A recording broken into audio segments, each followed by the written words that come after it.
Ladies and gentlemen, it just happened again. Another Democrat has jumped ship, and the fallout is nothing short of catastrophic. We're talking about a political bloodbath that's so bad, even CNN can't spin it this time. The polls are in, and Democrat Party is in free fall, crashing to its lowest approval rating in over 3 decades, guys. Now, here's a twist that they don't want you to hear.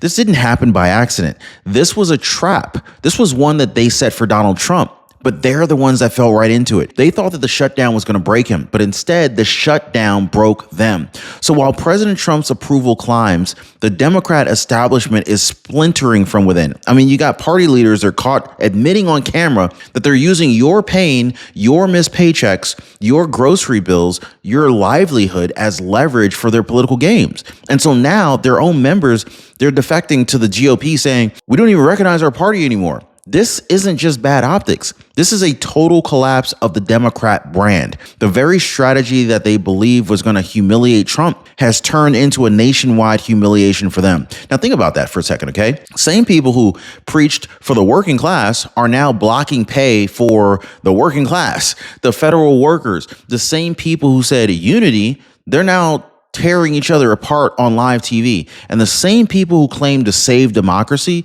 they're watching their voters run for the exits. Every poll, every new poll, every headline, every defection, this is another crack in the dam. And when that dam breaks, it is going to flood the entire Democrat machine. So hit the like button, subscribe.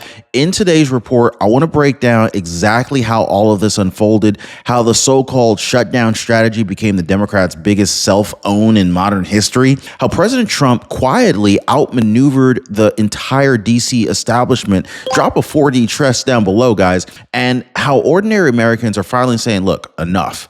Because after this week, one thing is very clear. The era of Democrat dominance in Washington, that is over. Buckle up, guys. This is going to shake the halls of power. Promise you. Mark my words, guys. Like, subscribe, share this video everywhere because the truth is finally catching up. So Washington, D.C., October 2025. Look, Democrats strutted into the shutdown thinking that they were going to replay the old Obamacare strategy. They were going to, turn public pain into political gain. They believed a few unpaid paychecks and angry headlines were going to push President Trump to surrender. But this time, the American people see through it. They thought that they were setting a snare, but instead they walked straight into it. See, Trump didn't blink. He didn't flinch. He let the so-called resistance expose itself on camera, in Congress, and in the polls. So while bureaucrats in Washington panicked, Trump simply said, let the games begin. The trap that they designed to weaken him became a mirror reflecting their own cynicism. Ordinary families watching from their kitchen tables realized this shutdown wasn't about budgets or fairness. It was about control from day one. And that realization ignited something very powerful. They wanted a repeat of 2013, but what they got was 2025, a year when their playbook expired and the Democrat machine tripped over its own arrogance. Then, of course, came the numbers, the undeniable truth that they just couldn't bury. Quinnipiac shows Democrats at just 26% approval.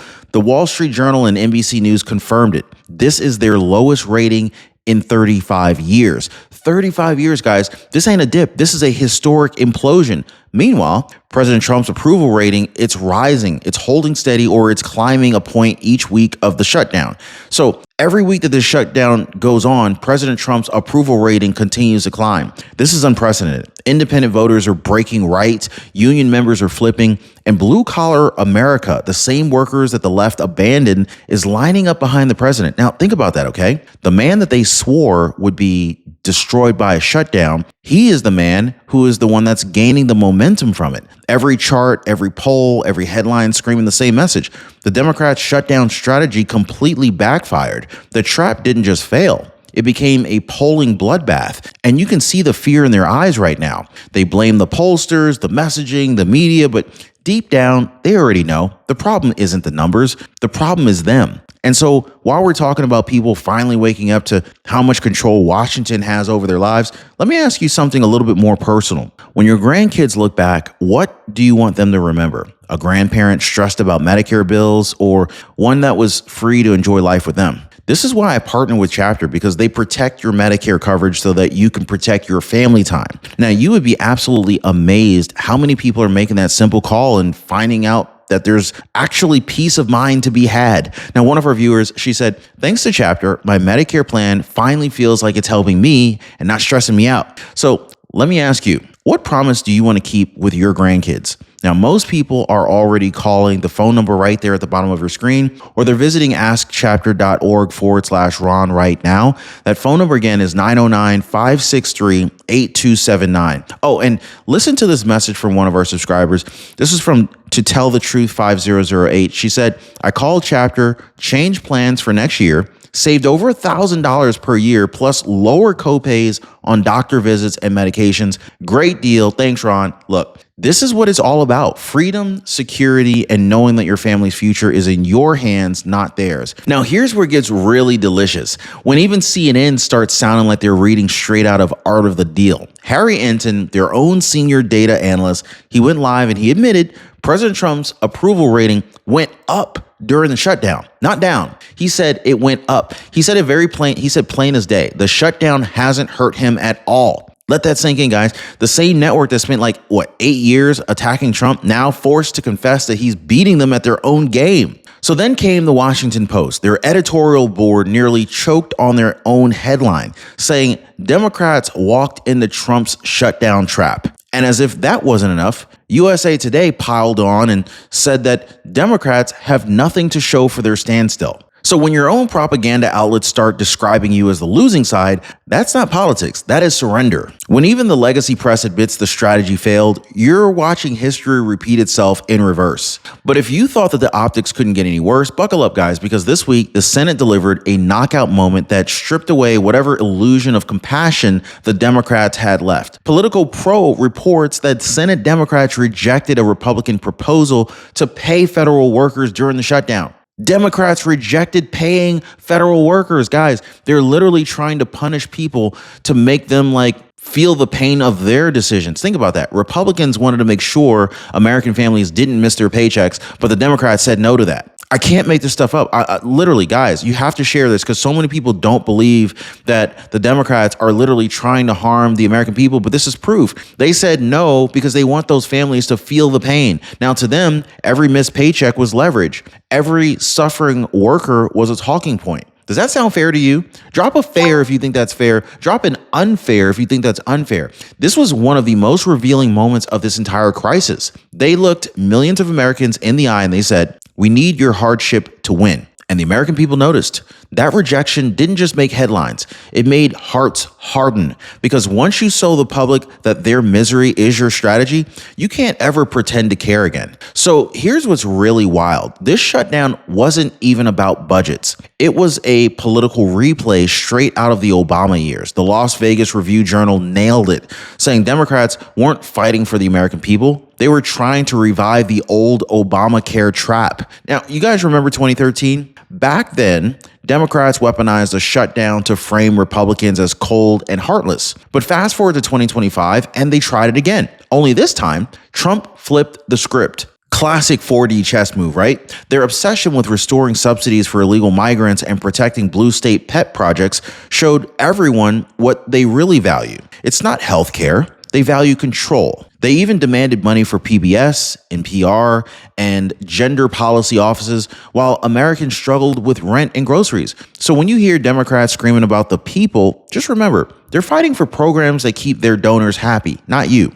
The ghosts of the Obama years are back, and they're haunting the Democrats themselves. And so while Democrats cried about shutdown pain, Trump actually went straight for the jugular. He said, if they want to shut down, let's see how long their cities can survive without federal lifelines. And he meant it. So first came the $20 billion New York infrastructure cut, a major project that Senator Schumer spent 15 years trying to secure. Gone. Then came the freeze on the Chicago transit system and the Cape Cod Canal bridge repairs. More vanished from California's and Pacific Northwest hydrogen hub projects, the very ones that Democrats used to funnel money to green cronies. Trump didn't panic, he planned. And this time, his moves were laser targeted. Each cut hit a blue state stronghold. Now, for the first time in decades, Washington felt what accountability actually looks like. He's not playing defense. He's dismantling the swamp piece by piece. And the Democrats are finally realizing that this shutdown isn't weakening him, it's empowering him. And so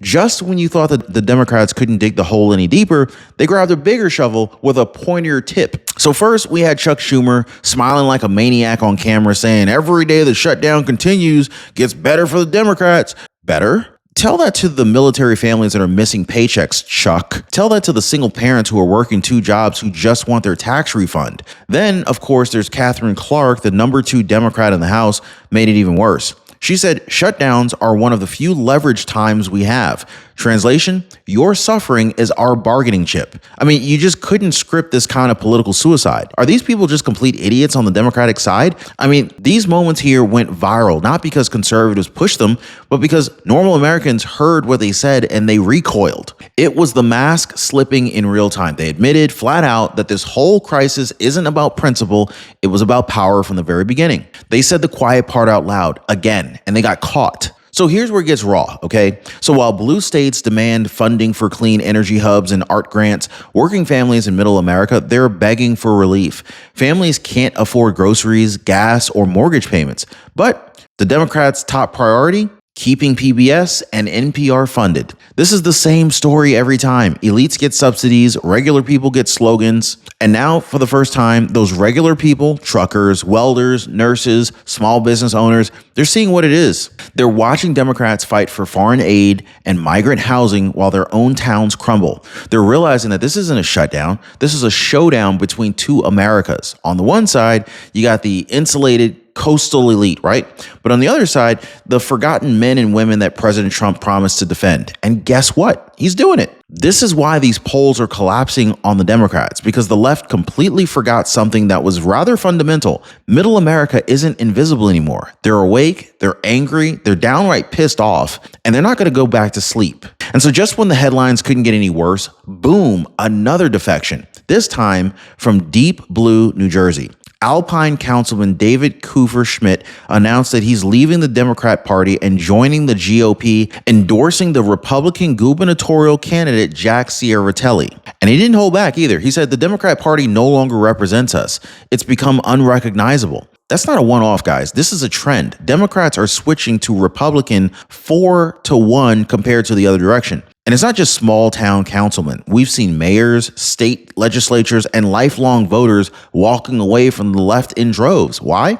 Because they've had enough of the chaos, the corruption, and the cultural insanity. We're watching Trump build jobs, restore order, and hold DC accountable while the old party weaponizes misery.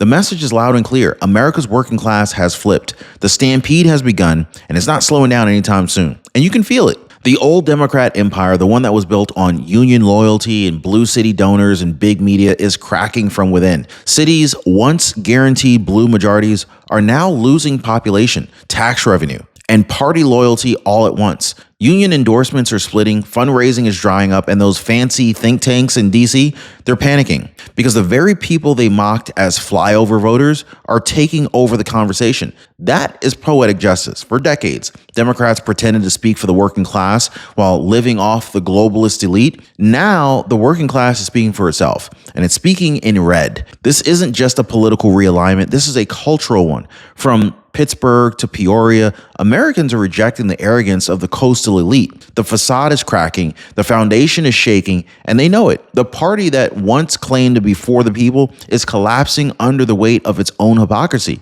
So while Democrats are melting down in front of the cameras, President Trump is standing taller than ever. How tall is President Trump anyway? His approval rating hasn't dipped. In fact, it is rising. The market's holding steady, gas prices easing, confidence through the roof. Trump's message is simple. I'm fighting for America's workers while Democrats fight for their donors. And people believe it because they can see it. He's protecting Social Security checks, cutting wasteful spending, and putting every dime back where it belongs into the American economy. This isn't the same Trump of 2018. This is 2025 Trump, battle-tested, unshakable, and fully in control of the game board. So while Democrats whine about optics, Trump is out there delivering results, and that is the difference. He's not surviving the shutdown, he's mastering it. He's turning what the left thought was going to be his downfall into his defining victory.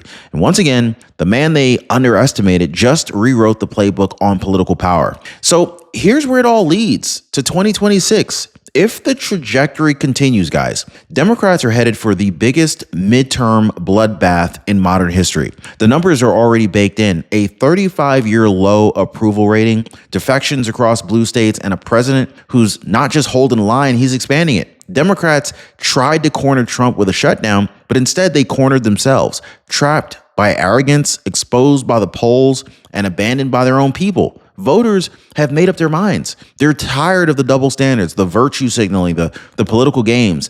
They want results. They want strength. And most of all, they want America back. So make no mistake, this is not the end of the story. This is the turning point. The trap that they set for Trump has become the quicksand that is swallowing their own entire party. The collapse is here, and come 2026, the reckoning will be complete. Now, before we wrap this up, I just want to speak directly to all of my truth-seeking patriots out there. You've stood shoulder to shoulder with me through every battle, through censorship, through media lies, through the noise that tries to drown out common sense. You are the reason that this movement keeps pushing forward, and I really appreciate you for that. And if you've ever thought, well, how can I help keep this message alive? Well, this is how. For as little as $5 a month, you can join my Patreon community and you can get access to every YouTube video, 100% commercial free, no interruptions, no algorithms, no gatekeepers. In fact, many of the videos will be released early on Patreon before they're even released on YouTube. And it's not about skipping ads. It's about funding the fight for truth, because every new patriot that joins helps us stay independent, uncensored, and unstoppable. So if you believe in what we're building here, if you want to keep this message blazing across America, then click the link down below and stand with us. Together, we're not just watching history, we're out here making it. So if you're tired of watching the same corrupt game play out, hit the like button, drop a comment, share this video far and wide, because America deserves to know exactly how this story ends.